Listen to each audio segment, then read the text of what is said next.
दोस्तों आज है 12 जुलाई और शुरुआत करते हैं ईरान की न्यूज़ से। दोस्तों ईरान के supreme leader Mushtaba Ali Khamenei ने आज एक्स पर एक मैसेज पोस्ट किया जिसमें उन्होंने लिखा कि ईरान के supreme leader Ayatollah Ali Khamenei को शहीद करने में जिसका जिसका भी हाथ था उनकी सारी लिस्ट हमारे पास है।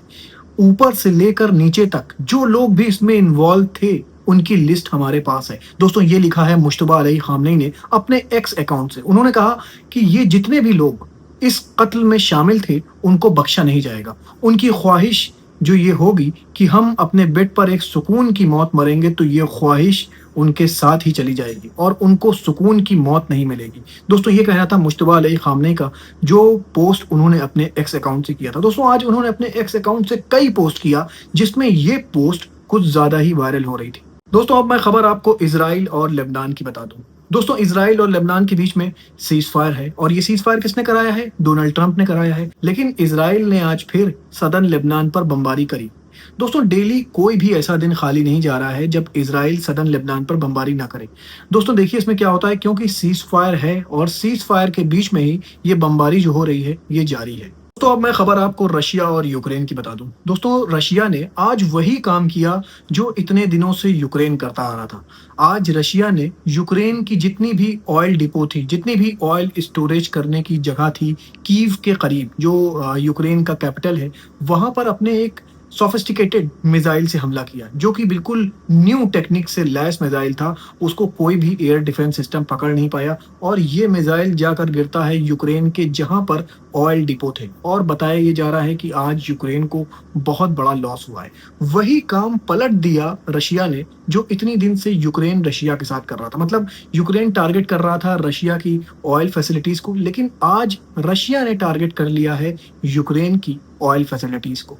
देखिए दोस्तों इसमें क्या होता है, क्योंकि अब रशिया वही काम कर रहा है जो कभी यूक्रेन कर रहा था। सोशल मीडिया पर एक खबर बहुत ज्यादा वायरल हो रही है। दो तस्वीरें दिखाई जा रही हैं जिसमें एक मुश्तबा अली खामनेई की और एक शख्स को दिखाया जा रहा है जो कि कैप लगाए हुए है। इसमें बताया जा रहा है कि मुश्तबा अली खामनेई अपने फादर के जनाजे में शामिल थे और बताया ये जा रहा है कि उन्होंने अपना हुलिया चेंज कर लिया है और ये जो कैप लगाए हुए शख्स है यही मुश्तबा अली खामनेई है। दोस्तों मैं इस रिपोर्ट की आपको पूरी तरह से 100% कंफर्मेशन नहीं बता रहा हूँ, मैं सिर्फ आपको ये बता रहा हूँ ये वायरल खबर चल रही है। आपका क्या मानना है मुझे कमेंट सेक्शन में बताइएगा।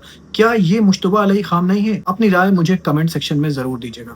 अब मैं न्यूज आपको गाजा से बता दूं। दोस्तों गाजा में भी कोई दिन ऐसा नहीं जाता जब वहां हमला न हो। आज फिर इजराइल ऑक्यूपेशन फोर्सेस ने खान यूनुस जो गाजा पट्टी में सटा हुआ है वहां पर बताया जा रहा है बमबारी करी इजराइल ऑक्यूपेशन फोर्सेस ने। दोस्तों मैं खबर आपको इजराइल से बता दूं। इजराइल के चैनल 12 ने आज एक पोल किया था अपने चैनल पर जिसमें बताया जा रहा है कि वहां पर 60% जो लोग हैं इजराइल के अंदर वो नेतन्याहू को नेक्स्ट प्राइम मिनिस्टर के तौर पर नहीं देखना चाह रहे हैं। बताया जा रहा है सिर्फ 38% लोग जो हैं वो नेतन्याहू को एज अ प्राइम मिनिस्टर देखना चाहते हैं दूसरे टर्म में भी, लेकिन 60% लोग इसके पूरी तरह से खिलाफ हैं। दोस्तों आज फिर दुनिया को चौंका दिया है चाइना ने। चाइना ने आज HPM बना लिया है, मतलब कि हाई पावर माइक्रोवेव वेपन बना लिया है जिसमें बताया जा रहा है कि ये 100 मेगावाट तक इलेक्ट्रिसिटी जनरेट करता है और जो लोअर ऑर्बिट में सैटेलाइट हैं उनको तक डैमेज करने की ये कैपेसिटी रखता है।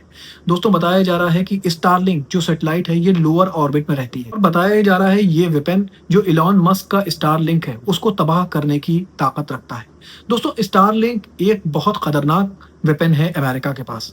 इससे क्या हो सकता है कि अगर कोई कंट्री चाहती है कि उसकी कंट्री में पूरी तरह से इंटरनेट बैन हो जाए, लेकिन अगर इलॉन मस्क का स्टारलिंक चाहेगा तो उस कंट्री में इंटरनेट चालू रहेगा। बस उसको चाहिए होगा एक डिवाइस जो कि एंटीने का काम करेगी और उस सैटेलाइट से डायरेक्ट सिग्नल रिसीव करेगी।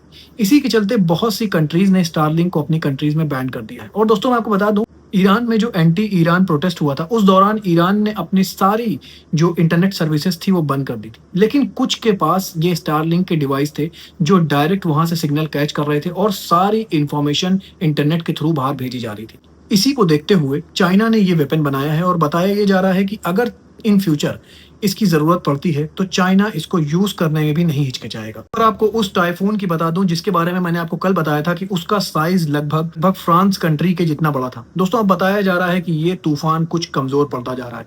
पहले जब ये तूफान शुरू हुआ था और जो उसने इनिशियली हिट किया था तब इसकी जो हवा की रफ्तार थी वो लगभग 284 किलोमीटर पर आवर की थी। लेकिन बताया ये जा रहा है कि अब ये धीरे-धीरे कमज़ोर पड़ रहा है और अब ये चाइना के अंदर भी एंटर कर चुका है और धीरे-धीरे बताया जा रहा है कि चाइना के अंदर पहुँचने के बाद ये तूफ़ान कुछ कमज़ोर हो रहा है। चाइना के अंदर अब तक 17 लाख लोगों को इवैक्यूएट करा जा चुका है। चाइना के लोग अब इस तूफ़ान को जैसे-जैसे अंदर आ रहा है कि प्रिपरेशन में लग गए हैं। कुछ लोगों ने अपने कोस्टल एरियाज़ में अपनी बोट्स को पूरी तरह से बाँध दिया है तारों से और कुछ लोगों ने अपने घर को सील कर दिया है। कुछ लोगों ने अपने दरवाज़ों को मज़बूती से बंद कर दिया है, बैरिकेडिंग लगा दिया है।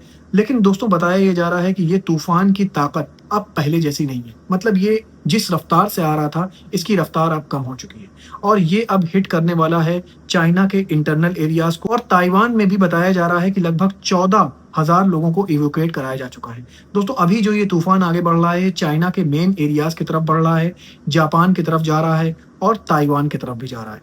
लेकिन इसकी जो इंटेंसिटी है, वो पहले से काफ़ी कम हो गई है।